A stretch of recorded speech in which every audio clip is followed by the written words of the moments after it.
A gente poderia Né? iniciar, já 6h36, já temos um número razoável de colegas na sala, né, renovando aqui os cumprimentos a todos e a todas, e informando que hoje nós temos uma palestrante ilustre, né, que reside encostada no Pantanal sul-mato-grossense, mato-grossense, né, vocês aí se acertem aí pela definição de onde fica de fato o Pantanal. Eu vou dizer que fica no Mato Grosso do Sul porque a professora Raquel está falando de lá. E a Luciene está aqui já me olhando Isso. com raiva. Já está me olhando com raiva. Mato Grosso do Sul. Pronto. Bolívia também. E a obra do mês, né? É A Disciplina do Amor, de Lígia Fagundes Telles. Vou fazer uma breve apresentação aqui da nossa convidada, agradecendo mais uma vez pelo tempo que se dedica para colaborar aqui com a nossa querida AMB. Seja muito bem-vinda, professora, novamente.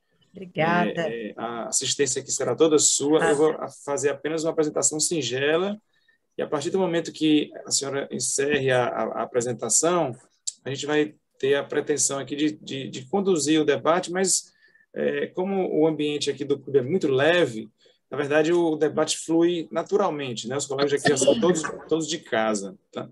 Uma Então, conversa. fique inteiramente à vontade. A gente brinca que a toga ficou do lado de fora da sala, né? Então, o tom aqui, o mais informal possível. Então, a senhora fica inteiramente à vontade, tá bom? Eu vou ler aqui apenas um resumo do currículo da professora Raquel Naveira, né? Ela é escritora e professora. Nasceu em Campo Grande, Mato Grosso do Sul. Formou-se em Direito e em Letras pela Universidade Católica Dom Bosco. É mestre em Comunicação e Letras pela Universidade Presbiteriana Mackenzie de São Paulo. É doutora em Língua e Literatura Francesas pela Faculdade de Nancy. Publicou mais de 30 livros de poesia, ensaios, crônicas, romance e infanto-juvenis. O mais recente é o livro de crônicas poéticas Leque Aberto. Pertence à Academia Sul-Mato-Grossense de Letras, à Academia Cristã de Letras de São Paulo, à Academia de Ciências e Letras de Lisboa e ao PEN Clube do Brasil. Professora, fique inteiramente à vontade, a assistência é toda sua e qualquer coisa nós estamos aqui para dar o suporte necessário, tá bom? Obrigada, Tiago. Quando você disse, vou fazer uma apresentação da professora Raquel Naveira, eu me lembrei do dia que eu conheci a Lígia Fagundes Telles. Foi na década de 80, numa Bienal Nestlé de Literatura em São Paulo, que acontecia no MASP, e ela, quando entrou na sala, causou assim aquele frisson de uma celebridade entrando. E ela foi chamada para a mesa, era um debate de escritores, e aí o mediador falou assim: e agora com vocês, Lígia Fagundes Telles, que dispensa apresentações. E ela virou para ele e disse: eu não dispenso apresentações. Num país sem memória como é o Brasil, eu gostaria muito que você me apresentasse, porque muitas pessoas aqui podem não me conhecer. Faça o favor de me apresentar. E a pessoa, então, fez a apresentação de Lígia. E aí ela começou a falar, e sua fala, seus olhos, assim, uma pessoa mágica, uma pessoa cintilante, de uma presença fascinante. Naquela época, eu estava com 24 anos e realmente foi assim algo que marcou demais a minha vida, porque eu pensei, olhe em que ponto elevado pode chegar um ser humano. Muitas vezes a gente vê um mendigo, uma pessoa na rua, e a gente pensa, meu Deus, como foi cair assim? E o ser humano é isso. Às vezes ele ascende, às vezes ele vai para a queda, às vezes ele restaura, ele levanta do pó. E a Lígia falando era, meu Deus, a que ponto pode chegar a inteligência, o brilho de um ser humano, de uma escritora comprometida, engajada com o seu tempo, apaixonada pelo seu ofício. E, nesse dia, eu estava muito trêmula, vendo todos aqueles escritores reunidos, estavam presentes Raquel de Queiroz, José J. Veiga, já faleceram, todos faleceram, e eu estava ali, eu estava entre eles. Então, de repente, um mundo a que eu pertencia já, de uma forma espiritual, naquele momento eu passei a pertencer fisicamente, verdadeiramente, realmente. E Lígia, desde o primeiro momento em que eu me apresentei a ela, mostrei o livro que eu acabara de publicar, ela já demonstrou assim carinho, amizade, e preparando hoje para falar sobre ela, eu remexi na minha estante, em guardados, e aí eu encontrei todos estes livros que ela autografou para mim, com a letra dela, colocou no correio, imaginem. Para a poeta Raquel Naveira, com o melhor abraço, desta sua amiga Lígia Fagundes Telles, fevereiro de 91, é o romance Horas Nuas, já com uma capa do lançamento dele em Portugal. Aí, este que é um clássico, o Antes do Baile Verde, também com uma dedicatória de Lígia. Raquel Naveira, minha bela camarada de ofício, lembrança afetuosa de Lígia, é de 92. Depois, o Seminário dos Ratos, também um livro clássico, em que ela diz assim: agradecendo o belo livro, este seminário, com meu abraço de carinho e admiração, Lígia Fagundes Telles, este também é da primavera de 92. E assim, então, olhem aqui, o clássico dos clássicos, o Ciranda de Pedra, em que ela também faz uma dedicatória e diz assim: para Raquel, agradecendo o belo livro O Arado e a Estrela, este romance da minha juventude, com o meu melhor abraço, Lígia Fagundes Telles, é de 97. A Disciplina do Amor não tem essa rica dedicatória.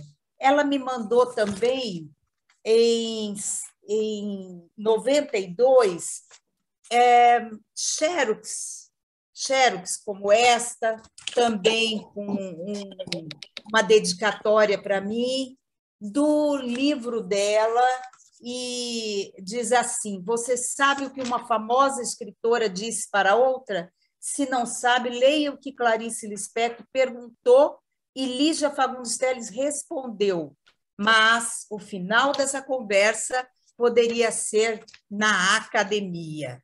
E aí ela me mandou com sublinhado algumas palavras, alguns contextos que ela gostaria que eu refletisse.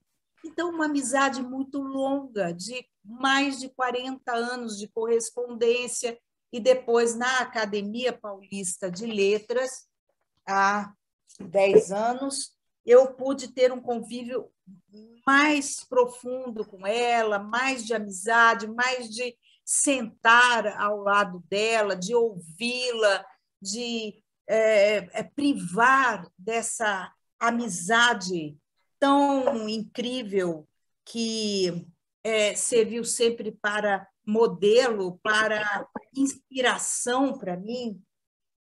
E, numa das vezes que eu estive em São Paulo, eu entrei em contato com o Instituto Moreira Salles, que havia lançado este volume da coletânea Cadernos do Instituto Moreira Salles, Salles, dedicado a Lígia Fagundes Telles.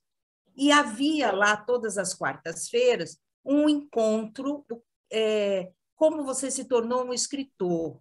E todos davam, cada quarta-feira, um escritor dava o seu depoimento. A Lígia deu o seu depoimento, e, ao final, nós recebemos um vídeo, não, uma fita cassete, e nessa fita cassete ela lia o seu conto As Formigas. E eu passei esse conto para os meus alunos, gerações de alunos ouviram a voz de Lígia nessa fita cassete entregue pelo Instituto Moreira Salles. É muito interessante esse caderno. Nós temos uma longa entrevista com a Lígia, que foi dada ao Antônio Fernando de Franceschi. Temos depoimentos de Saramago, de Hilda Hilst, de Fábio Lucas, sobre a obra de Lígia. Depois temos fotografias da cidade de São Paulo, fotografias artísticas, essas fotografias do Largo do São Francisco, de lugares que eram caros para a Lígia, umas imagens maravilhosas, assim, olha aqui o Largo do São Francisco, imagens assim da geografia pessoal, dessa paulistana que viveu São Paulo na sua linda trajetória longeva de 104 anos. Então, além dessas fotos, 104. Ia fazer... Mesmo? Oi, Raquel. Oi, querida Janete. Você tá boa? Linda. Que maravilha vê-la, Janete. Muito Também bom. ver você falando da Lígia, nossa querida, né? Isso. E aí aqui nós temos José Paulo Paes, também dá o seu depoimento. Depois temos as capas de livros da longa trajetória de Lígia, lembrando que, num determinado momento da sua carreira, que foi muito gloriosa nos anos 70, depois, anos 80, nós vamos ter uma retomada, ela vai assinar um contrato com a Nova Fronteira e vai ter os livros todos reeditados. Por isso é que nós temos assim tantas capas, publicações diferentes editoras. E, ao final, nós temos uma fortuna crítica ainda, Nelly Novaes Coelho, Fábio Lucas, Wilson Martins, os artigos publicados em livros e revistas, enfim, um momento importante da carreira de Lígia até meados dos anos 80, aqui nesse Cadernos de Literatura do Instituto Moreira Salles. Lígia, linda e longeva, ela nasceu no dia 19 de abril de 1918. Essa data era uma espécie de segredo de Polichinelo, porque havia uma diferença de cartório ou de data de casamento dela, do primeiro casamento, mas agora, com o falecimento dela, ficou expresso que ela nasceu em 1918. E como ela morre em 3 de abril de 2022, ela estava a alguns dias de fazer os 103 anos. Então, lembrando que Lígia, quando eu a conheci, ela estava com 60, eu estava com 24, ela com 64. Mas ela era muito exuberante, uma aparência forte, energizada, além da beleza mesmo física, e aqueles olhos muito inteligentes, com muito brilho. Então, assim, ela teve uma sobrevida assim, com beleza e com um porte, uma postura por muitos e muitos anos mesmo. Esta grande dama da literatura brasileira, que era chamada de Cuco pelo seu segundo esposo, o Paulo Emílio Salles, o cineasta. Ela nasceu em São Paulo, na Rua Barão de Tatuí, no bairro de Santa Cecília, e talvez seja por isso, eu morei exatamente em Santa Cecília, perto da igreja de Santa Cecília, onde há uma santa num esquife, e é uma coisa assim, bastante forte essa imagem, e ela coloca isso no documentário Narrarte, que é um documentário do Goffredo Teles, o filho dela, é um documentário muito interessante sobre Lígia, que mostra o bairro de Santa Cecília, muitos flashes do dia da posse dela na Academia Brasileira de Letras, em que nós a vemos radiante, porque era um sonho mesmo que ela tinha de realização pessoal,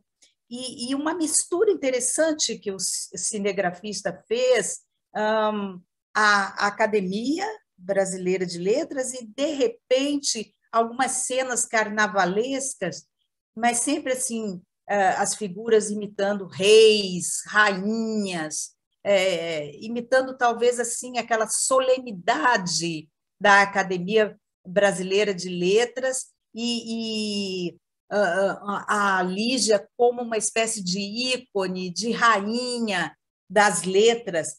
É um documentário bem interessante, o Narrarte. A Lígia, nós sabemos, foi advogada, ela foi procuradora do Instituto de Previdência, ela foi presidente da Cinemateca, depois da morte do marido, o Paulo Emílio Salles, e os seus livros, eles são eivados por aqueles temas universais, os temas clássicos dos grandes escritores, a morte, o amor, a loucura, a fantasia, uma espécie de surrealismo fantástico, tudo numa linguagem límpida, nervosa, porque nós vamos ver que a Lígia, segundo aquilo que nós observamos também na leitura do A Disciplina do Amor, a Lígia gosta das frases curtas, das enumerações, então isso nos dá uma espécie de fôlego curto também na leitura, como se fosse uma espécie de clipe. Eu, particularmente, amo esse estilo, essa maneira de escrever. Ela era filha de Dona Maria do Rosário, que era uma pianista, que não pôde desenvolver os seus dons, porém, a lembrança da mãe no piano, a lembrança da mãe escrevendo coisas num caderno, que ela chama de o caderno da mulher goiabada, da mulher no tacho, fazendo doce. Essa mistura da figura da mãe foi muito forte na formação de Lígia, mas mais forte mesmo foi a figura do pai, Durval de Azevedo Fagundes, um promotor público, e ele era um jogador inveterado de cassinos, e ele levava a Lígia para o cassino, e ela diz que via aquele forro verde da mesa, aquelas fichas jogadas, a pá gelada recolhendo aquelas fichas, e o pai geralmente perdia, mas dizia assim, amanhã a gente ganha. Hoje perdemos, mas amanhã a gente ganha. A esperança. E essa coisa do jogador esperançoso no verde daquela mesa fez com que o verde fosse a cor preferida de Lígia, a sinestesia mais presente nos seus livros, nos seus contos, nas suas falas.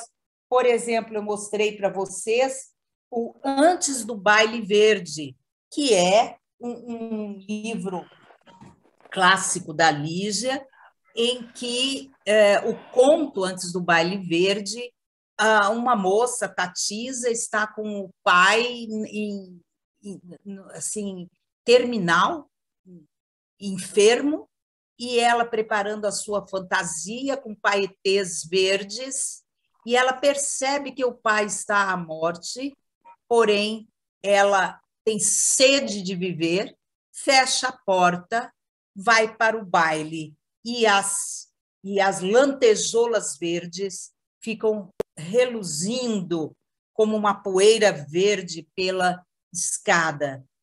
Já num outro conto, que é o Natal na Barca, em que nós temos uma figura assim antiquíssima de uma mãe ancestral com a sua criança numa barca, parecendo uma barca de refugiados, e essa mãe abraça a criança e Lígia, ou a narradora, não se sabe, percebe que a criança está morta.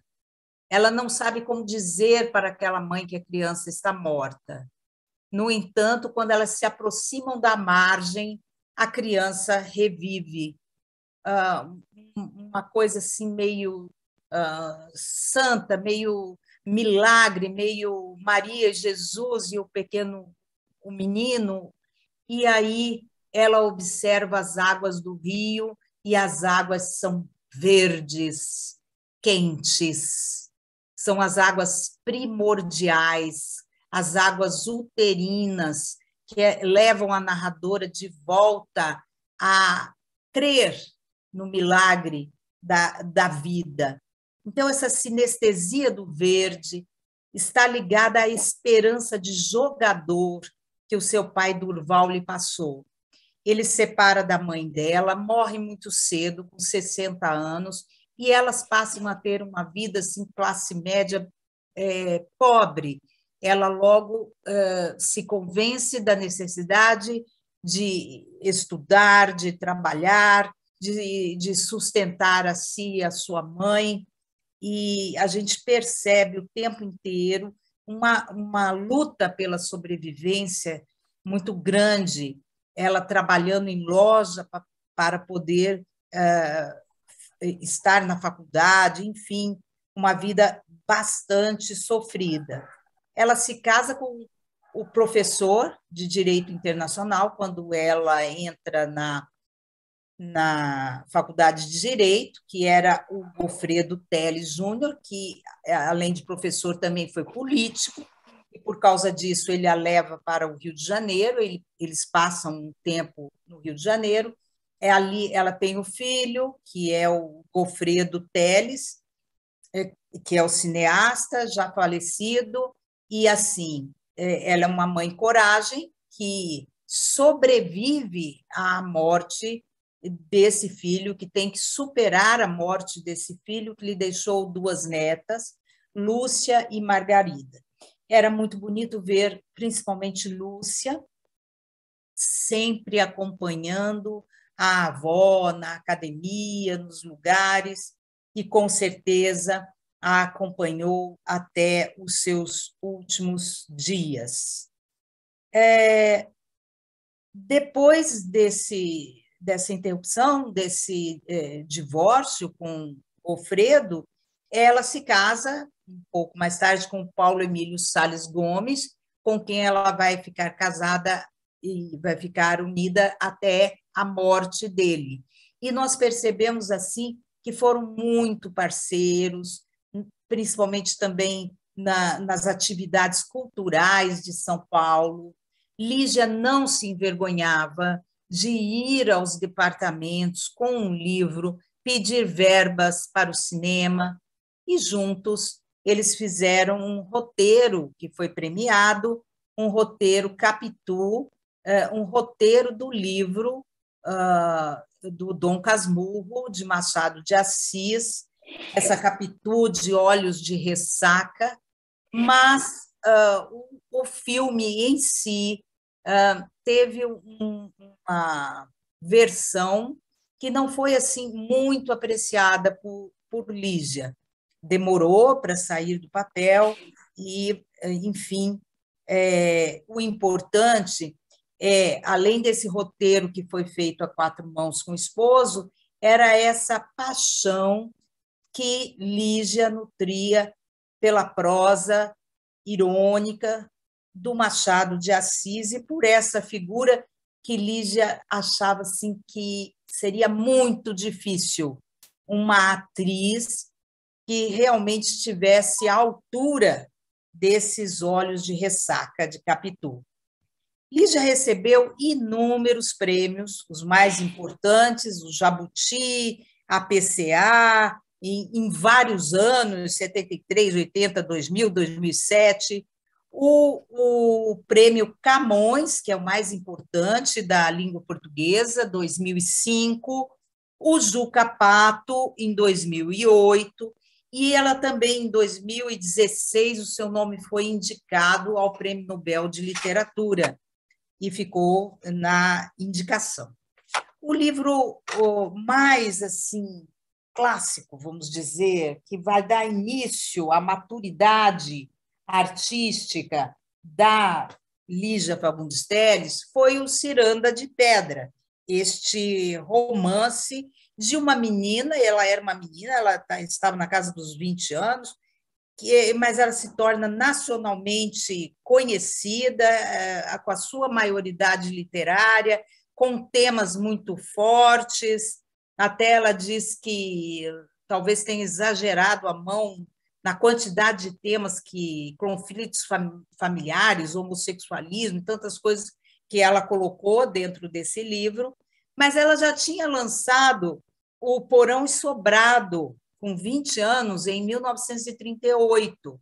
Porão significando os pobres, a periferia de São Paulo, o drama urbano, e o Sobrado, os dramas também familiares e urbanos da burguesia, da elite. Depois, ela fez Praia Viva, de contos, em 44, mas esses livros ela considera mortos, porque não representam o melhor dela como escritora. E aí vem uma década, como eu falei, de muitos bons livros, antes do Baile Verde, 70, As Meninas, de 73, que é também um romance muito forte sobre a ditadura, um romance sobre a ditadura, sobre loucura, sobre amores mais liberais. Esse livro vai se transformar num filme, que é um filme de Emiliano Ribeiro, que vai ser lançado bem depois, acredito que uns 20 anos depois do livro. Ela ingressa na Academia Paulista de Letras em 82 e foi muito fiel a esse compromisso. A Academia Paulista de Letras era sua casa, era onde ela sempre podia ser encontrada às quintas-feiras. Jeanette, eu, Clementim, pudemos desfrutar da sua presença na Academia Paulista de Letras. Depois, na Academia Brasileira de Letras, que ela frequentava menos, foi em 87. E ela também era membro da Academia de Ciências de Lisboa. Um fato importante foi quando, em 77, ela entregou, junto com Nélida Pinhon, o Manifesto dos Intelectuais em Brasília, que era um manifesto contra o regime militar, contra a censura à imprensa. Em 77 também, ela assumiu a direção da Cinemateca Brasileira. E em 80, ela vai lançar o livro A Disciplina do Amor, que é o nosso livro de hoje, depois nós vamos falar dele, que ela considerou o seu melhor livro, um livro de fragmentos, um pouco estranho, um mosaico, aparentemente desconexos esses textos, porém alinhavados pela emoção, pelo sentimento, pela mão firme da escritora Lígia Fagundes Telles. O Horas Nuas é um romance muito interessante, é de 89, sobre o envelhecimento, a solidão, e ele tem uma particularidade. Os dois personagens principais, Rosa Ambrósio, uma atriz decadente, e o seu gato Raul, que, na verdade, o gato era uma espécie de consciência, o alter ego de Lígia. Esse gato, ele conversa com sua dona, ele conversa com o leitor, ele é um narrador do livro e mostra assim também essa grande paixão de Lígia pelos gatos, que nós vamos confirmar no livro que lemos. E nós já temos todo esse estilo de Lígia, de fluxo de consciência, de epifanias e revelações, de temas fortes, de um surrealismo à la Edgar Allan Poe, de uma ironia fina, de uma linguagem concisa, quase como uma taquigrafia, uma coisa assim, essa ousadia, essa coragem. Um outro filme, além do Narrarte, sobre a Lígia, é o filme, desculpe, Lígia, uma escritora brasileira, que podemos encontrar na TV Cultura, de Hélio Goldstigen, que é um roteiro muito interessante, que é uma outra visão dessa trajetória da Lígia. Vamos, então, entrar agora no livro da nossa noite, que é A Disciplina do Amor. A Disciplina do Amor. Comecemos pelo título, A Disciplina do Amor. Algumas pessoas, alguns personagens aqui dentro mesmo do livro, questionaram, mas amor tem disciplina? Amor é algo indisciplinado, é algo que foge do controle? E aí Lígia diz, o amor é de uma ordem e de uma harmonia só comparável à abóbada celeste. E aí o personagem diz, mas tem certeza que é possível viver esse amor tão celestial? E ela considera que sim, que o amor é também não só o amor físico, o amor entre pessoas, mas é o amor, aquele que Dante fala, que rege o sol, que rege as estrelas. Era sobre esse amor que Lígia estava se referindo. No Cadernos, alguém aqui, vou procurar, é o crítico literário Fábio Lucas, pergunta assim a Lígia. Um dos seus livros tem por título A Disciplina do Amor, mas diante das realizações temáticas dos seus contos e romances, o que se vê, ao contrário, é a exploração da indisciplina do amor, força incontrolável, cega, paradoxal. O título traz uma intenção irônica, jocosa? Por outro lado, A Disciplina do Amor é um livro confessional e abriga reivindicações feministas. A ambiguidade do título provém da distinção entre amor humanitário, familiar, em oposição ao amor erótico e carnal? Lígia respondeu, sim, o título traz, sim, uma intenção irônica, mas veja bem, naquele caos há uma ordem. A indisciplina é aparente, a ordem é verdadeira. Já em relação à segunda parte da sua pergunta, eu digo que não existe distinção de amor.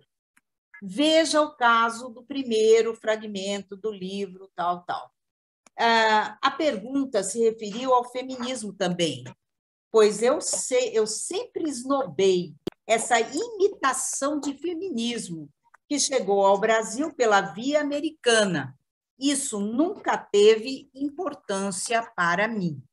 É o que Lígia respondeu aqui ao Fábio Lucas. O livro é dedicado ao seu filho, Gofredo. Ele, como disse, tem frases muito curtas, de fôlego curto, como um clipe, e alguns temas abordados neste livro. Gatos, Paixão de Lígia, esses gatos à la Baudelaire, que tem os olhos de esmeralda diluída, esse gato que não é humilde, mas que dá suas lições de elegância, a sua gatinha Iracema.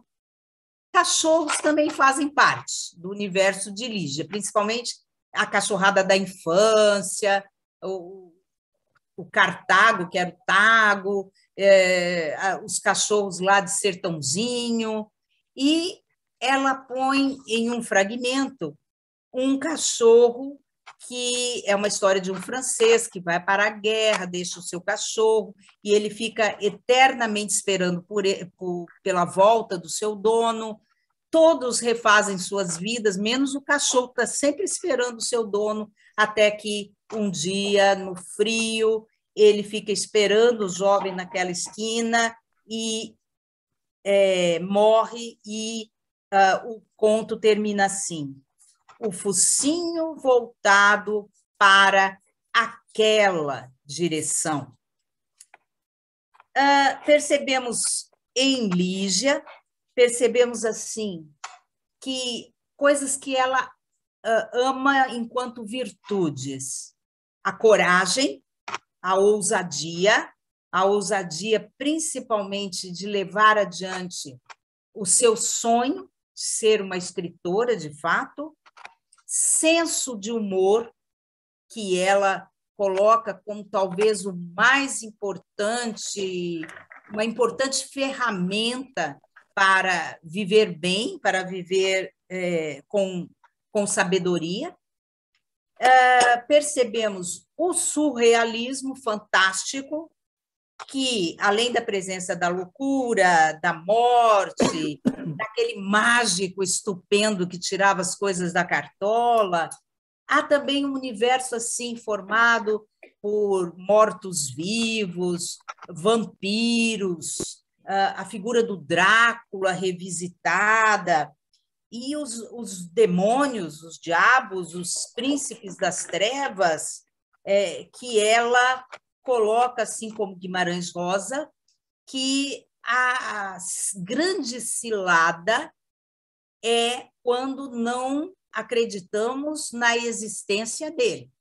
Porque quando você não acredita na existência dele, aí ele toma conta de tudo na sua vida. Então, Lígia faz toda essa digressão sobre essas castas demoníacas, inclusive sobre a legião de demônios que havia sobre aquele mendigo gadareno que estava preso nas correntes do cemitério. Ela faz tudo isso para mostrar que temos que estar atentos e que o diabo toma várias formas humanas, mas ele também toma a forma da ira, da luxúria, das paixões. Então, ela coloca dessa forma, vamos dizer assim, meio que parece que a gente está numa fita de cinema, e, de repente, ela vai para o campo também da filosofia.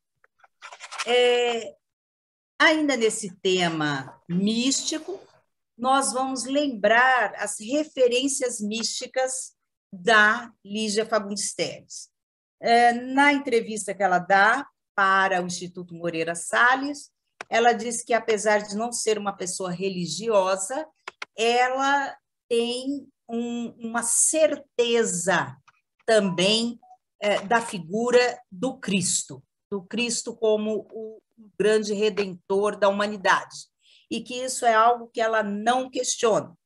E no seu imaginário, nós vemos assim a passagem de santos, principalmente Santo Agostinho, que ela tem uma predileção pelo livro As Confissões, há várias citações dela lendo as Confissões de Santo Agostinho.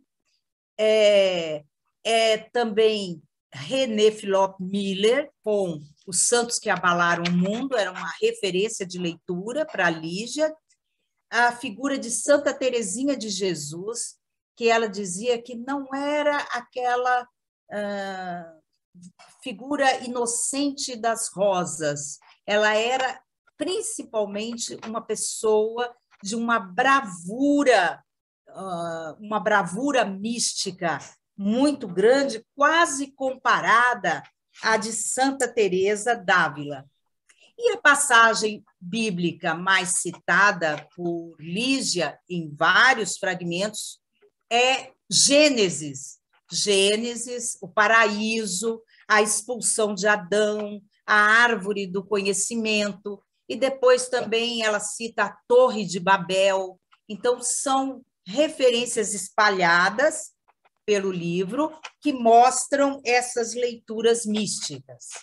Nas leituras universais, nós temos a presença de Kafka, e aí, com Metamorfose, também temos um gosto de Lígia pelo fantástico, por esse homem transformado em barata.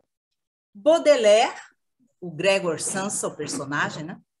E Baudelaire é citado várias vezes como uma referência de paixão pelo poético e uma grande digressão assim sobre o romantismo no Brasil.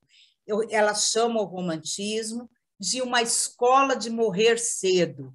Aqueles meninos, como saídos da Universidade de Coimbra, com suas capas pretas, pelos bares, pelas tavernas, derramando seus poemas, e aí ela fala de Álvares de Azevedo, de Castro Alves, de Fagundes Varela, e muito interessante aquela parte em que ela está na Praça da República, em São Paulo, sob um busto, e ela diz que o busto diziam que era do Álvares de Azevedo, mas, na verdade, era do Fagundes Varela. E ela faz uma ironia assim de como a fama, a posteridade, induz até a erros. Mas a sua predileção nesse conjunto todo aí é mesmo Álvares de Azevedo, como que um gênio, um jovem de 21 anos pode escrever daquela forma. E ela chega a falar que ele escreve melhor que o próprio Castro Alves. Na pintura, nós temos uma visita da Lígia a uma Bienal, e ela contemplando as obras de Van Gogh e vendo a movimentação dos estudantes ali, observando Van Gogh, aquele pote verde com flores amarelas, que tudo isso tem uma simbologia, novamente o verde, né? O verde do próprio cálice de Graal, que é o cristal verde, a esmeralda verde. E temos relatos de viagem, principalmente as viagens pela China, Xangai, Tunísia, também para um festival de cinema, e são bastante interessantes os flashes e as analogias que ela faz desses lugares, e uma Cartago em ruínas, mas que ela vive todas essas ruínas num imaginário em que ela se sente uma espécie de Sherazade, imersa nas histórias das Mil e Uma Noites. Interessante observar que esses fragmentos A Disciplina do Amor, eles são assim desconexos, eles estão questionando a barreira dos gêneros. Alguns nós poderíamos chamar de pequenas crônicas, outros seriam lances de memória, diários de viagem. Outros textos são pequenos contos com começo, meio e fim, como, por exemplo, O Gorro do Pintor, em que aparece a declamadora Hortência Serena, ou O Geleia de Maçã, ou o A Disciplina do Amor 2, do Bordel, do homem que se apaixona por uma prostituta e, quando ele pensa em casar com ela, some toda aquela magia que apimentava, enfeitava suas noites de amor. Então, aí nós temos contos, e eu tenho pensado muito nisso, desse momento de quebrar barreiras de gêneros, e isso acontece aqui no A Disciplina do Amor. E, além do próprio amor, porque Lígia diz que, apesar de todas as dificuldades, apesar de todas as situações, nós somos seres que realmente amamos a vida, que nós temos, às vezes, os pulsos cortados, mas que nós costuramos os nossos pulsos com linha dupla e enfrentamos a vida.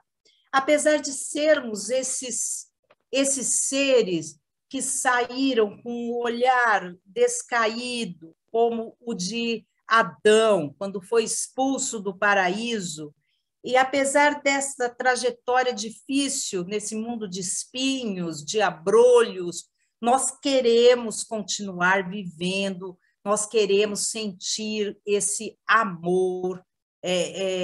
A Lígia coloca muito isso, esse amor que a move, que a apaixona, foi, com certeza, durante toda a vida, o próprio amor à literatura, ao seu ofício de escritora.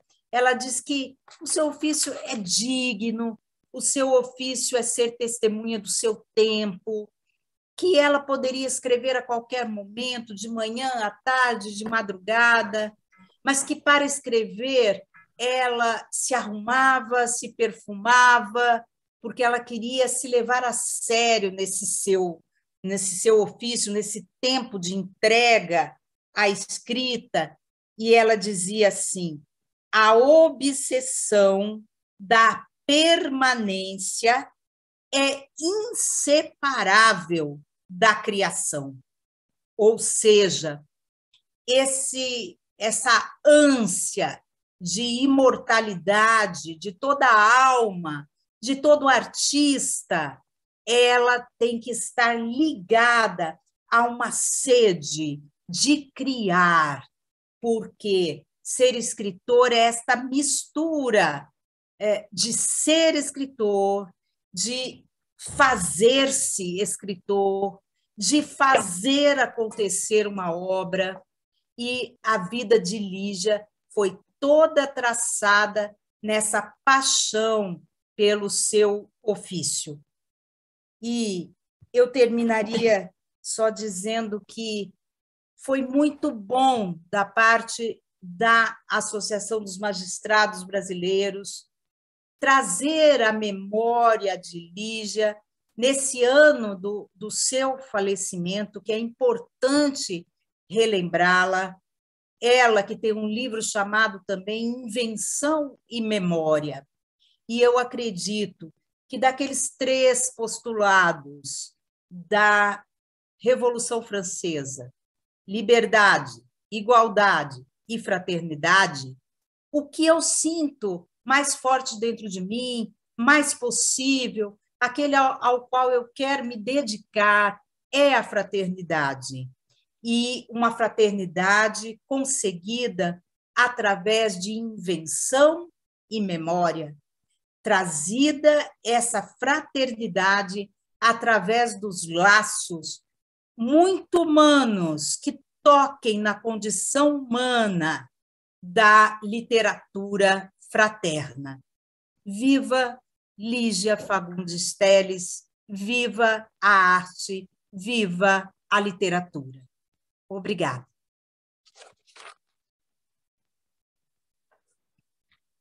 Muito obrigada. Obrigado. Nós aqui dizemos, professora, pela essa sua fala, da qual nós extraímos que a senhora é uma profunda conhecedora, tanto da vida como da obra da escritora Lígia Fagundes Telles.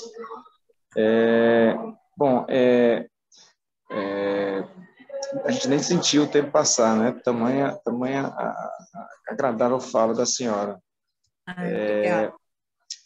Vamos passar a palavra aqui aos colegas. Já vi que o Franco já está aqui com a mão erguida. Aquele colega que queira falar, é só levantar a mãozinha que a gente dá a palavra, ou então colocar alguma opinião no chat que a gente lê também. Só registrando aqui no chat, não sei se a professora teve tempo de ver, né? Uma colega registrou uma curiosidade, a Carol, né? Sim, antes do Carolina, baile verde. Ela disse do baile verde. Isso, disse que o filho dela, de 8 anos, ouviu e veio falar com ela que na provinha dele, né? Já foi explorado esse texto da Lígia, ou seja, é uma escritora para todas as idades. Então, Franco, grande Cocusa, está com a palavra, amigo. Fique à vontade. Muito obrigado, Tiago. Professora Raquel, parabéns. Eu fui professor a vida inteira, sou seu colega e, olha, foi uma aula maravilhosa, sabe?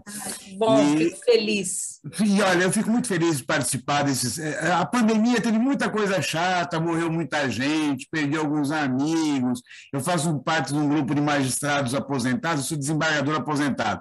Morreu muita gente, viu? Foi triste demais, mas algumas coisas boas aconteceram. Dentre elas, há 2 anos eu participo do Clube de Leitura da Pamages e, mais recentemente, aqui quase 1 ano já, né, Tiago? Estamos perto disso, do Clube da MB. E eu tive a oportunidade, sempre gostei muito de ler, um dos motivos que me aposentei foi para poder ler, não processo, ler literatura, que eu sempre gostei muito, então sou um leitor, assim, fanático e tal. E tenho conhecido muita gente. Tivemos um encontro aí o mês passado, conheci Raquel de Queiroz, eu não conhecia, olha só. Adorei Raquel de Queiroz, maravilhosa, fiquei assim, nossa, apaixonado por ela. E agora vim conhecer a Lígia Fagundes Telles. Eu não conhecia a Lígia Fagundes Telles, veja só. Aí, esse livro Disciplina do Amor, eu tenho essa edição aqui, que eu não sei se o pessoal também tem a mesma. Sei. Da Nova Fronteira, 6ª edição. E aí eu comecei a ler meio rapidinho e achei interessante, porque o que a senhora falou da Lígia, que ela reclamou de não apresentarem, o editor aqui também não apresentou. O editor, ele começa a orelhinha assim, ó. É difícil para o editor escrever alguma coisa que sirva de apresentação simples. É um livro de uma escritora que já atingiu o seu lugar máximo em nossa literatura. Sobre Lígia Fagundes Telles, já escreveu, ele escreve, e ele vai e ele não apresenta. E não fala nada. Ela aí, não gostava disso, Fran. Então, eu achei tão estranho que eu leio atentamente as orelhas, eu perdi a vontade meio que de ler a orelha, porque eu falei, meu Deus do céu, já comecei a ver com a edição, falei, a edição meio furada, né? E comecei a ler o livro. O título, Disciplina do Amor, eu imaginava que eu ia ler um romance maravilhoso de um casal indisciplinado que teria que ser disciplinado. Bom, e no começo não tinha nada disso. E aí começou a falar de gato e cachorro. Como eu fui criador de cachorro e eu amo gato, como vocês podem perceber, eu comecei a adorar o livro. E o Bartolomeu, mais ainda, que ele ficou do meu lado ouvindo assim, a supremacia dos gatos em relação aos cães. Ele achou ótimo o livro. Tanto que aqui tem 2 também. Tem 2 gatinhos. No debate.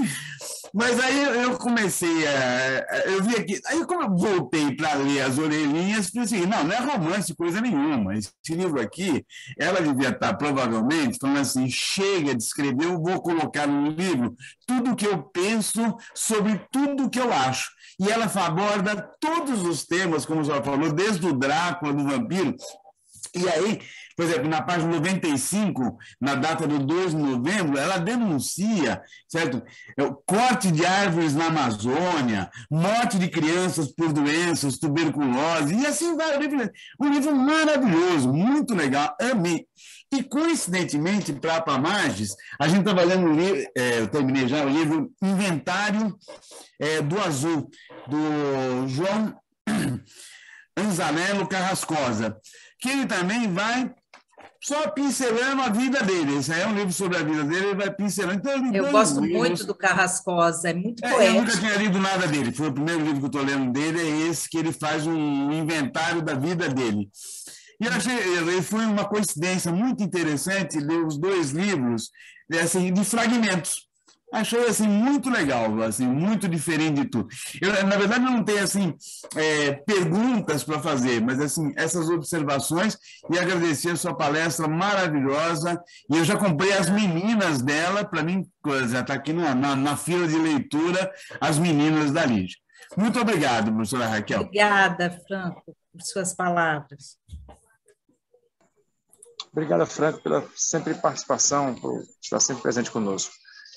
Colega Carolina Navarro, fique à vontade, um prazer tê-la conosco mais uma vez. Obrigada, Tiago. Boa noite. Professora, parabéns. Eu sou apaixonada pela Lígia, acho que foi ela que me fez me apaixonar por contos, enfim, gosto de escrever.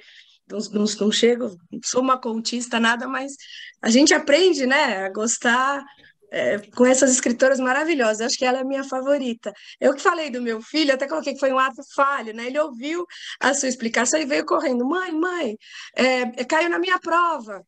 Né? A prova foi sobre todo mês, tem que ler algum livro. Foi sobre. Um bom colégio, sobre né, Carolina? Uma boa escola que já apresenta literatura para os alunos. E eu achei sensacional, porque mostra que, claro, que em cada idade a gente entende a Lígia de uma forma, né? Claro, com a sua capacidade, mas já dá para entender, né? E já dá para se encantar com uma boa escrita. Agora, sabe o que eu queria perguntar, já que, né, você conhece tão bem, né, a obra, a Lígia, enfim.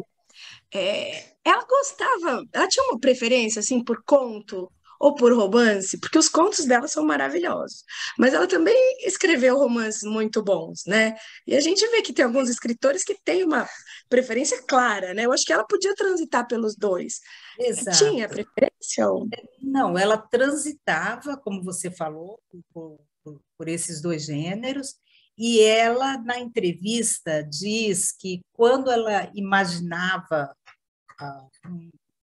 na cabeça, ela primeiro amadurecia aquela ideia, o gênero já estava definido, que seria um romance, que seria um conto, e ela tinha predileção por alguns contos que eram assim aqueles que ela sempre colocava nas antologias para escolas, né? O Venha Ver o Pôr do Sol, A Caçada, antes do Baile Verde. Então, ela tinha uma coletânea, vamos dizer assim, de contos que eram os prediletos dela, que ela considerava assim, antológicos, porque, como falamos, tendo ela uma trajetória muito extensa, assim como a Nélida Pinhon. Agora, esse ano, vai sair uma coletânea de contos, de vários livros da Nélida. Então, quando se tem uma trajetória assim extensa, é interessante, principalmente para a sala de aula, pensar, colocar alguns contos que tenham uma comunicação mais forte com o público leitor, o público infanto-juvenil também, e fazer essas antologias. A minha geração, como professora, foi marcada por aquelas coleções Para Gostar de Ler, vocês se lembram? Era tão gostoso aquilo, era tão bom para a sala de aula e para os alunos terem um conjunto de cronistas, de contistas. Eu não sei por que acabou, não entendo até hoje. Era muito bom, né? Então, voltando, a Lígia tinha os contos da sua predileção. Isso ela tinha, sim. Obrigada. Obrigado. Colega Adriana Albano? A Janete está na minha frente. Desculpa, então vamos para a Janete. Perdão.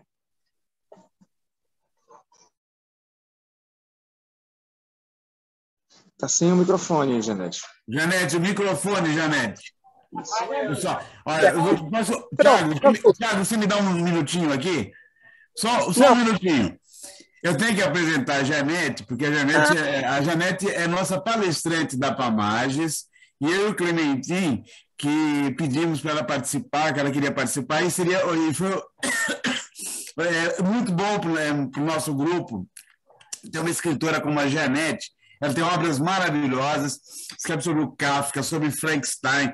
Tem uma obra agora que está sendo lançada agora, que chama Machadinho, então, a Janete, assim, nota 1000, assim, amiga nossa, é muito legal.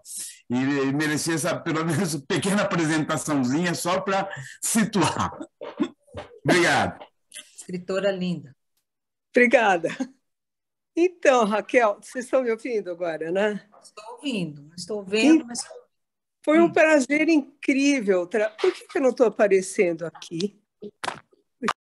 Talvez...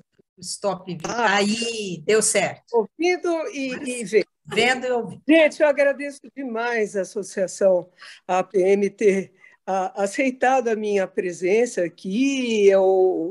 Os livros que vocês escolhem são maravilhosos, os convidados para falar. E hoje vê-se aqui com a Raquel que ela traz a Lígia quase que ao vivo em cores para nós, dentro da metafísica, de puxá-la para nós. Eu tinha uma coisa para perguntar. Você conheceu muito bem a Lígia, né, que eu sei, e eu ouvi dizer que ela escrevia, ela só punha o conto na máquina dela, né? Não sei se depois ela ainda passou para o computador, ou se a secretária, né, devia fazer para ela, digitar, que ela escrevia o conto inteirinho na cabeça e só punha quando estivesse pronto, vírgula, tudo, ponto final, exclamação. É isso mesmo? Exatamente. Na entrevista dela, ela diz que o conto, aquilo que ela ia escrever, era como uma fruta que precisava amadurecer na cabeça dela. Novamente, o verde, né? Ela dizia, o verde é a única cor que amadurece. Então, ela amadurecia como se fosse uma fruta. E aí, na hora de colocar, ela escrevia a máquina da tipografia. E aí já estava praticamente pronto. Teve uma época, foi do Invenção em Memória, que ela teve um secretário que foi muito importante para ela, o Suênio Campos, lembra disso? Suênio, não se lembro. Então, muito bom. O Suênio foi fazer aquele trabalho sobre ela, doutorado e tudo, e na esteira desse contato que ela teve com o Suênio, é que nasceu Invenção em Memória. Muita coisa que estava guardada ou que precisava ser revista, ela contou com a ajuda do Suênio. Depois disso, eu já não sei, sabe, Janete? Agora, a Lúcia é uma menina formada em letras.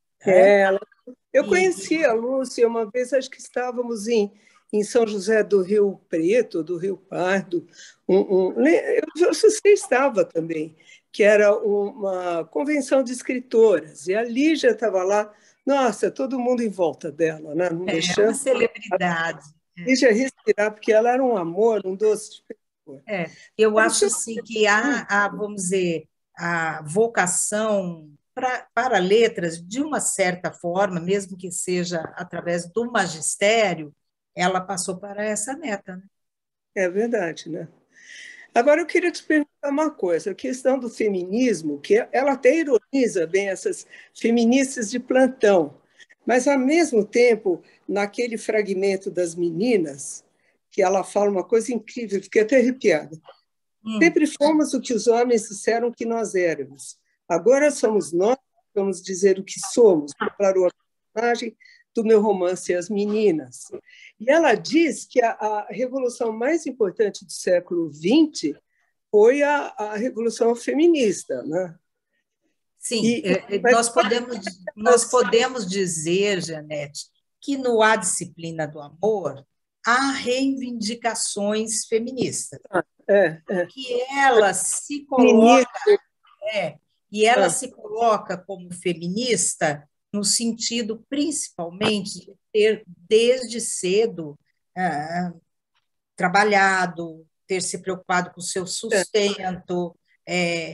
Ela vê o feminismo muito por esse lado, do estudo, de ser uma das primeiras ou poucas alunas de direito da Faculdade de São Francisco. Então, ela coloca o feminismo assim, de ter tido a coragem de se separar, de ir morar com uma outra pessoa, que foi o Paulo Emílio Salles, numa época em que isso era bastante complicado. Então, o feminismo dela, eu creio que assim é um feminismo mais orgânico, sabe? É um feminismo de você lutar pela sua sobrevivência, de você colocar para fora a inteligência que você tem, que mas você não perder o feminino, né? Sem perder o feminino, que ela era muito feminina. Sim, mas aí é que está. Você vê esse feminino da Lígia, você vê assim, o tempo todo o desejo dela pelo homem, pelo masculino, né? Ela não quer ser alguma coisa que seja, digamos assim, antagonista, né? Ela coloca, eu também quero um homem que seja um apoio realmente para mim, que eu admire, né? Então, assim, ela tem vamos dizer assim, um desejo, um fascínio pelo masculino, e não assim rechaçar o masculino, rechaçar o homem. Isso mas já essas feministas de agora. não. Ela quer muito, você percebe, e isso aconteceu na vida dela, ela quer ser muito, amar e ser amada por um homem. Isso é claro, em toda a literatura dela e na postura dela, né? Então, é assim, um feminino feminista, mas é uma feminista que luta pela sua sobrevivência e para se impor, tanto como advogada, como romancista, como escritora, né? Eu vejo assim. E aí eu tenho só mais outra coisa sobre o feminismo. Ela também fala como ser feminista, entre aspas, precisando de retaguarda. Quem vai ficar com o filho? Quem vai ficar em casa fazendo o trabalho doméstico? Enquanto houver essa figura, ela foi muito marcada pelas pajens, né? Pelas babás. Enquanto houver e que abriram a imaginação dela. Mas enquanto houver a necessidade de retaguarda, não há um verdadeiro feminismo, né? As mulheres precisam, hoje elas falam sororidade, as mulheres que se ajudam. Então, vamos dizer, a mãe que ajuda a filha, ou uma babá que ajuda a mãe. É sororidade, são mulheres que estão ajudando mulheres a desempenhar esse papel também difícil da família, da maternagem, né? Então, ela fala, eu não vou acreditar em feminismo que precisa de retaguarda e essa figura da empregada doméstica, ela tem o seu próprio feminismo? Ela está engajada nesse feminismo? Entendeu? Então, ela tinha essa preocupação. É a mesma coisa. Eu sempre falo que eu acho que as mulheres não podem lutar por direitos iguais, elas têm que lutar por direitos maiores. Então, por exemplo, as empresas terem creches para ajudarem essa mulher, ela ter condição de amamentar o seu filho, ela ter condição de se aposentar mais cedo do que o homem, porque ela cuida de crianças e ela vai cuidar dos velhos, vai cuidar dos seus pais depois, mais tarde. Então, a mulher, ela não, pelos seus papéis, ela precisa de direitos e acolhida maior no seu trabalho, né? Olha, eu só tenho mais uma observação, rapidinho. Esse livro é tão bom, mas é tão bom, que eu sublinhei ele inteiro, comentei. Eu faço isso também, Janete, eu faço isso. Todo Eu sou comentário. assim, acho que é mania de professora, viu? Mania de professora. Tem um conto aqui que eu acho uma coisa, é um conto, não sei, não interessa o gênero, né? Eu acho que chama Cadeiras, que ela fala do medo. Que ótimo. Do medo. A cadeira do avião e a cadeira do dentista. E o passarinho, e o gato que vai chegando perto, rondando a gaiola do passarinho, e ela termina assim com isso, né? Também com esse que a gaiola do passarinho está se aproximando. É o medo, é incrível. A Lígia era uma figura e continua sendo, porque ela está imortalizada na obra dela, mas que vai perdurar. Os jovens deveriam mesmo ler. Eu não sei se deveria ser tão cedo, aos 8 anos, porque tem autores que você precisa de uma profundidade já para entender, e eu não sei, mas é bom já ter um contato. Enfim. Mas a partir de uma faixa de 14, 15 anos... 14, 15, sim. Aí sim, eu comecei a ler a Lígia com 14. E isso, puxa, criou uma paixão para sempre. É isso só que eu queria, eu agradeço muito. Janete, só lembrando das cadeiras do dentista, do avião, é muito interessante assim como ela é espontânea. Eu hoje amanheci com herpes, está me doendo a cabeça, estou com uma ferida aqui, né? Isso é um assunto, entendeu? Então, são coisas assim que, de repente, você não falaria, entre aspas, né? E ela fala de uma maneira muito espontânea. Ela diz assim, eu estava andando pela rua, vi um cavalo. Aí depois eu queria comprar aquele cavalo. Né? Eu queria aquele cavalo para mim. Não, mas então, essas coisinhas assim que você não fala, sei lá, né? E ela escreve espontaneamente. É lindo isso, né? Ela insere nas coisas reais, que ela está com medo, né, do dentista de voar, o medo do passarinho que está lá preso na gaiola e o gato se aproximando, você vê. Perigo, né? Nossa, é terrível isso, terrível.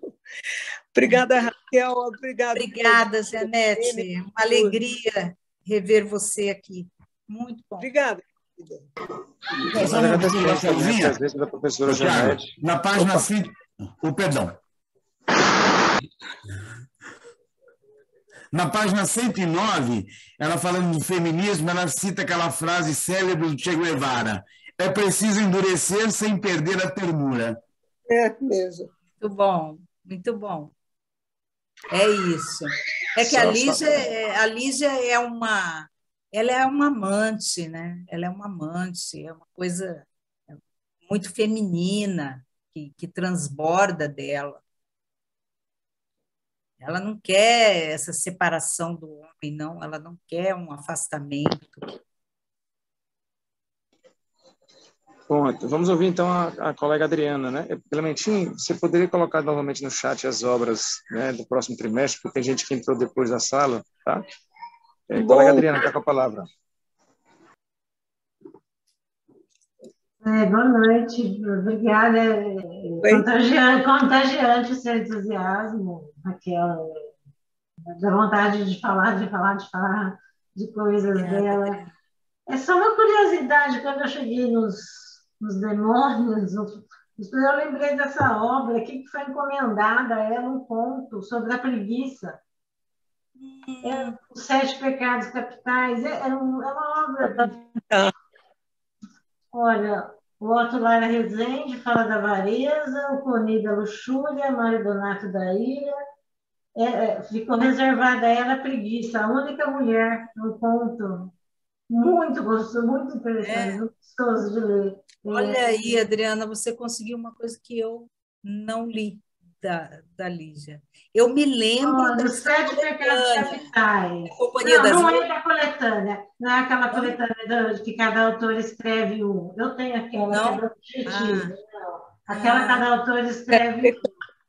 Que o Zênio Ventura escreve da inveja. Até que eu gosto dos pecados. Não, esse é só um volume. Cada um escreve sobre os pecados e ela escreve sobre a preguiça. É muito gostoso de ler. E sobre o amor, eu acho assim, quase uma incoerência com a disciplina, um trecho que ela cita do padre Antônio Vieira, que eu gosto demais também. Que o amor deixará de variar se for firme, mas não deixará de tresvariar se é amor. Eu achei essa pincelada que ela pescou aqui do padre Antônio Vieira. Uma pincelada de loucura. Uma subversão à disciplina, não sei, eu achei muito interessante ela só esse comentário. Lindo, Adriana. Muito bom. Que do Cadernos eu tenho do João Baldo, porque eu amo ele também. Cadernos são muito bons, esses cadernos. Também esse Cadernos era tão bom, esse Nossa, projeto. era demais! Né? Esse aqui eu sei de cor, de tanto que eu já li. Tanto que eu gosto dele. Era só esse comentário e agradecer mesmo. Vivemos várias fases boas e continuamos vivendo, né? Estamos aqui, ótimo. Eu não sei se tem catálogo esse livro, porque ele é de fim do ano 1990. É Companhia das Letras também, Adriana? Não, Bertrand Brasil, olha só. Bertrand Brasil. Bertrand Brasil. Okay. Qual que ela escreveu? Ela escreveu A Preguiça. Eu tenho esse livro, mas eu não lembro o conto.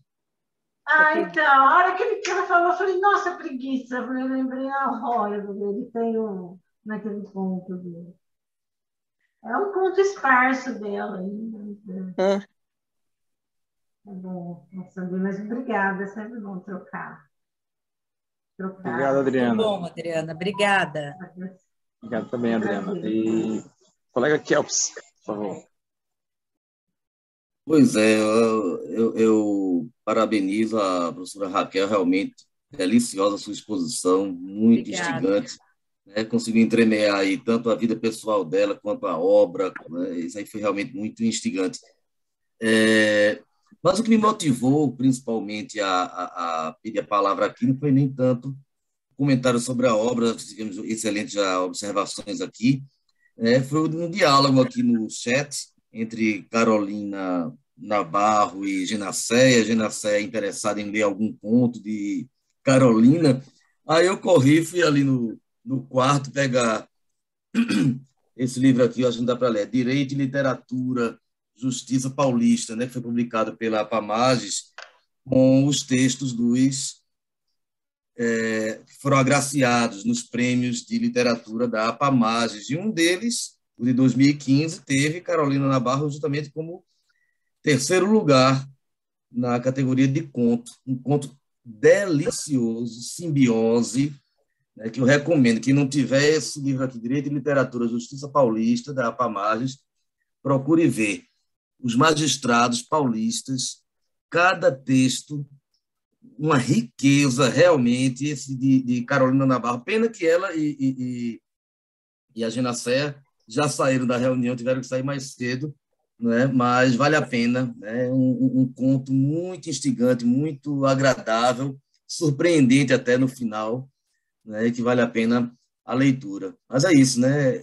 O quanto também esse clube de leitura vai nos instigando, vai nos estimulando até mesmo a escrever, a produzir algum texto, né? Não vou me alongar tanto, né? Já estamos em cima do horário, aqui, né? Mas foi muito bom. Eu transmito para a Carolina. Por favor, Franco. Ela foi premiada recentemente, eu me lembro. Qual foi, Valentim, o prêmio mais recente dela? A MB. É bem recente. Isso. É verdade. Isso, importante registro, Kelps. E ao ensejo, a gente também informa que recentemente nós nós promovemos aqui na MB também um prêmio de literatura, e estamos aí estudando a melhor forma de também tornar público, né, o resultado, e aqueles que a Academia Paulista de Literatura recomendou a publicação. Temos mais colegas. Clementim também está com a mão levantada, Clementim? Sim, falarei rápido. Não, é o seguinte, a Raquel falou que nós tivemos um contato com a Lígia lá na Academia Paulista de Letras. Eu lembro que lá na primeira década do século, né, em 2007, nós estávamos fazendo o projeto Escritor na Escola. Nós levávamos escritores para as escolas públicas e foi um projeto patrocinado pela Secretaria de Cultura. E a Ana falou para mim assim, olha, fale com a Lígia, porque ela precisa participar desse projeto. Aí eu cheguei lá muito tímido, com aquela sensação de não querer incomodá-la, e falei, olha, nós gostaríamos que a senhora participasse do projeto e fosse fazer uma palestra para as crianças na escola pública, lá, a gente ia trazer os alunos lá no auditório e tal. Aí ela falou assim, não aceito. Aí eu fiquei assim, meio desapontado, ela falou assim, só um momento. Olha, pode avisar lá que eu vou participar, só porque eu gosto de crianças. E aí ela foi um encanto, as meninas gostaram, e nós gravamos essa palestra dela, temos essa palestra gravada, e foi uma coisa maravilhosa. Aí as crianças, as meninas para quem ela palestrou, fizeram uma visita à academia, né? Veio um grupo lá de umas 20 garotos, e aí a fotógrafa lá, fotografando e tal. Aí a menina, eu quero fotografar com a Lígia. E aí a fotógrafa, não vai mais fazer foto. Aí a Lígia ouviu. E aí a Lúcia imediatamente me chamou a atenção, falou assim, aguarda aí que a Lígia vai fazer foto sim com as crianças. Aí deu um espaço lá e a Lígia fez a pose lá, as crianças ao lado, e foi uma foto muito bonita. E as meninas saíram felizes, né? A Lígia tinha uma preocupação social, uma preocupação humana, admirável, né? Uma figura que deixa saudades eternas, e ela gostava de dizer, me leiam, me leiam. Sim. Então, vamos continuar essa missão de ler a obra da Lígia e sempre incentivar a leitura dos livros dela. Esse é o nosso compromisso. Eu Ô, Janete, pode ficar à vontade. quero falar uma coisinha só.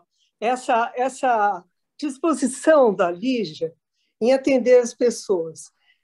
Ela tem um conto que chama A Pomba Enamorada, que é maravilhoso.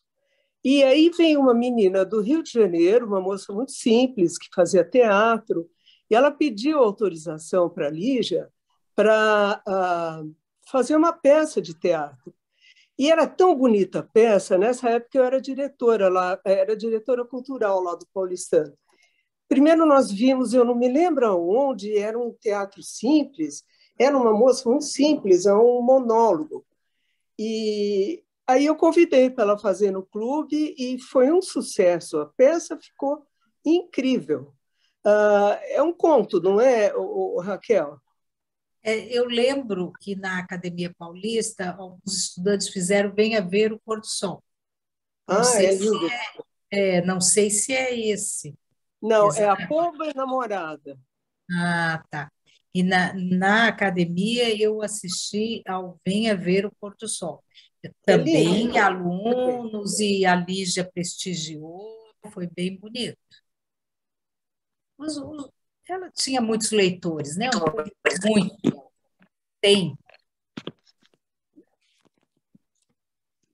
Agora, o fato dela ter autorizado aquela moça que veio do Rio. Lúcia Riff. Lúcia Riff. A Lúcia Riff era não sei como é o nome dessa dela. Hã? Era quem cuidava a agente literária dela. Era quem cuidava dos contratos, das vendas, de tudo. Era a Lúcia Riff. Hoje parece que os filhos da Lúcia Riff é que estão tocando esse negócio. Não sei. como está, mas era O que ela. aconteceu com a Lúcia? Que ela, Pois é, não sei, ela está na fase dos 70, né? E os filhos dela já estavam ajudando no negócio. Já. E aí, acredito que esteja ainda com os direitos da Lígia, os contratos. Só uma pergunta. A Fernanda não vai falar? A filha do seu doutor Antônio Ribeiro? Eu acho que é impossível fechar um encontro sem a Fernanda falar alguma coisa. Fala, Fernanda. Olha, Raquel, prepare-se, porque as perguntas dela, eu vou falar uma coisa, viu? O professor treine na base. A Fernanda não é de brincadeira. Vai lá, Fernanda. Raquel, vamos levantar a hashtag Fala Fernanda. Agradeço a toda. Oiê! Oi, Fernanda. Vocês me chamaram? Não estava ouvindo, eu estava em outro cômodo. Dá para você fazer as suas considerações, Fernanda, para fechar o nosso encontro. Deixa eu descrever a obra dela. Tá bem. Então, primeiramente, boa noite, né, pessoal? Enfim, eu gostei muito dos livros da Lígia, né? Eu me distraí bastante com a disciplina do amor no metrô, indo para a faculdade, gostei muito. É bem diversas temáticas, eu tinha separado aqui a questão do gato, que ela fala sobre o conto da sereia, né? Tem uma interseccionalidade muito bacana com a Odisseia, que ela diz que hoje em dia todo mundo, né, arranja um jeito de criticar o que a gente está fazendo, e que essa seria... A gente tem que ouvir como o Ulisses fez em A Odisseia, mas assim como ele, a gente tem que se manter firme, né, no nosso posicionamento. Eu achei muito bacana. Acerca da obra da Lígia, eu estava lendo um TCC que falava, né, que as narrativas ligianas, elas contêm pluralidade de valências semânticas e que elas costumeiramente tratam de questões da vida íntima e do feminino, né? Que também são traços muito marcantes da obra da Clarice Lispector. Então, gostaria de ouvir um pouquinho da professora quais paralelismos nós podemos fazer entre essas duas grandes escritoras brasileiras. Muito bom, Fernanda. Eu acredito que haja realmente muitos pontos de interseção entre Lígia e Clarice. Principalmente, eu diria, a questão da epifania, das revelações. Vamos dizer assim, no conto, na vida, tudo estar caminhando de uma maneira meio opaca e, de repente, acontece algo que traz uma revelação, que traz uma iluminação para aquele momento, que é esse momento de revelação, e aí depois os personagens voltam à vida normal, coisa assim.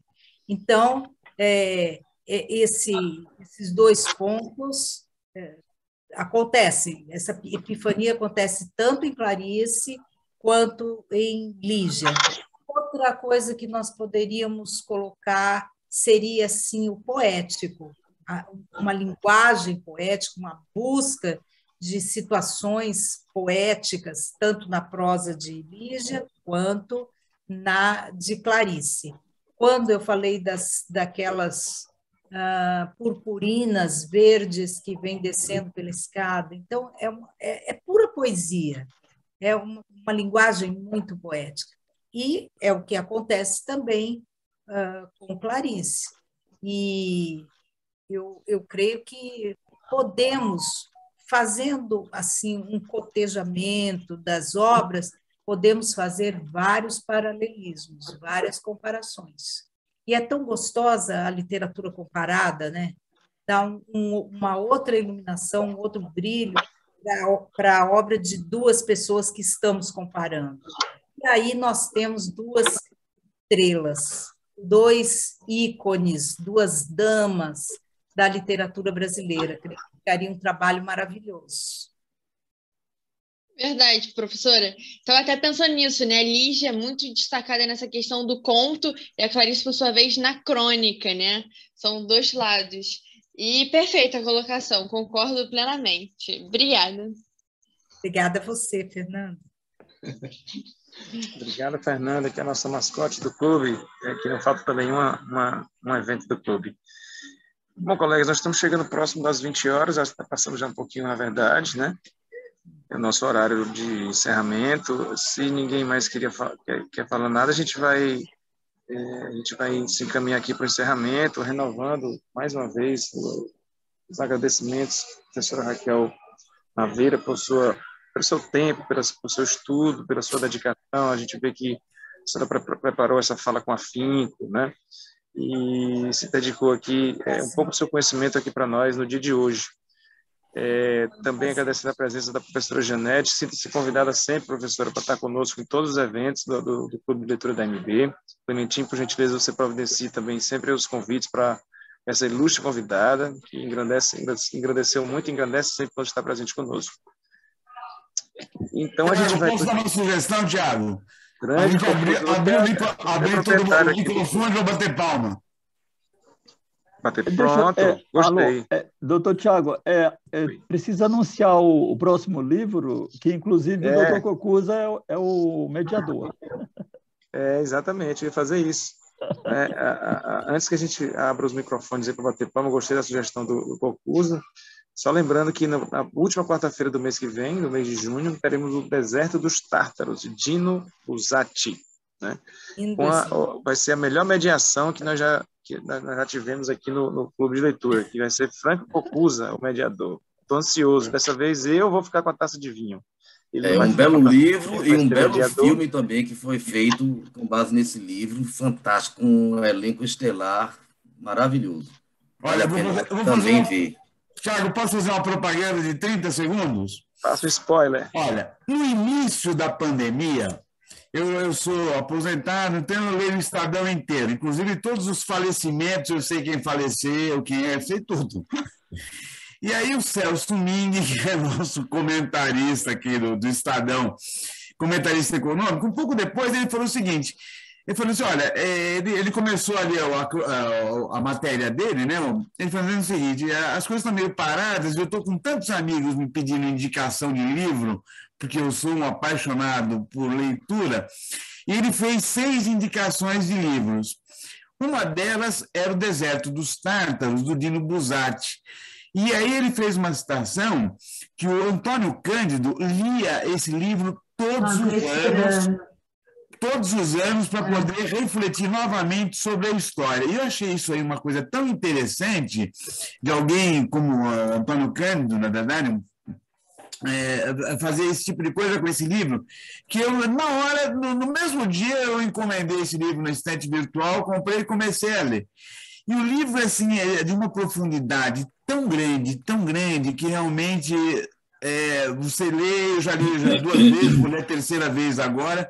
Eu indiquei para a Pamages, todo mundo gostou muito do livro, e então já reli 2 vezes, vou ler a 3ª vez agora. Eu comprei mais algumas obras do Dino Buzzati, eu quero ver se eu leio mais. Tem um Por Amor também, que é uma coisa profunda, acho que é um amor, por amor, é muito profundo e tal. E ele não é um cérebro autor italiano, tal, mas é assim, muito legal. E já alerto uma coisa: quem tiver com tempo para aposentar e tiver assim, em dúvida, é capaz de terminar o livro e decidir a vida. Porque é um livro muito profundo, curtinho, muito legal. Raquel, você não acha também, Raquel? É impactante, nós já lemos impactante, olha, é demais o livro. Então, eu espero fazer uma mediação boa, vou ver se eu leio mais algumas coisas do Dino para poder colaborar e indicar também. E muito obrigado, agradeço aí o Tiago, a todo mundo aí da MB, Clementinho, por essa indicação.